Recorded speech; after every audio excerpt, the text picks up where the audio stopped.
चा सालो आगुली मालखौ गलक बाथाक थायो नायमो थांरक बाय जिला खरक दक ताई बुरी खरक बा बांला हारि बरक रक रमजाखा बरक जतन रायजा चायातिके त्रिपुरा हास्टिओ फाइ बाक्साबा कलकाता ओडिशा बाक्साबा चेन्नाई बेंगालुरु थांनानै हिनै गसिका सय कक्षे हापार यां नारबाय आयां नारनि दालाल रक कथालायाके अबाहायके थांलाय सुख्लाय सेमानिया।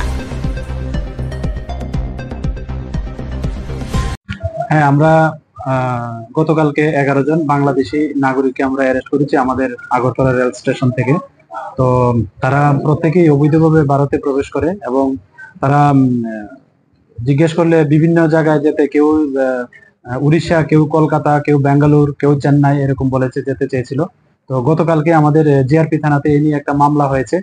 আজকে আমরা তাদের মহামান্য আদালতে প্রেরণ করছি। তো এই হলো আর কি।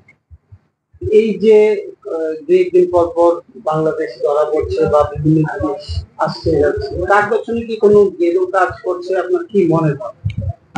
এটা মনে হওয়ার কিছু নেই, এটা তো ফ্যাক্ট যে হ্যাঁ আসছে এবং নিশ্চয়ই কেউ না কেউ মানে যা বাংলাদেশের পক্ষে দালাল আছে এবং আমাদের ভারতবর্ষের পক্ষে দালাল আছে এবং তাদেরও একটা ডেস্টিনেশন নিশ্চয়ই থাকবে। তো এটা নিয়ে আমরা যারা সিক্রেট এজেন্সি গুলো আছে প্লাস আমাদের যে আরো কেন্দ্রীয় সংস্থাগুলি আছে তারাও এই বিষয়টা দেখছে এবং আমরাও তাদের সঙ্গে তাদের যে ইন্টারোগেশন বা আনুষঙ্গিক যে সব কিছু আছে আমরা এগুলা করেসপন্ডিং করছি এবং আমরা এগুলা দেখছি। এটা কি দেশের পক্ষে রাজ্যের পক্ষে একটা থ্রেটের বিষয়?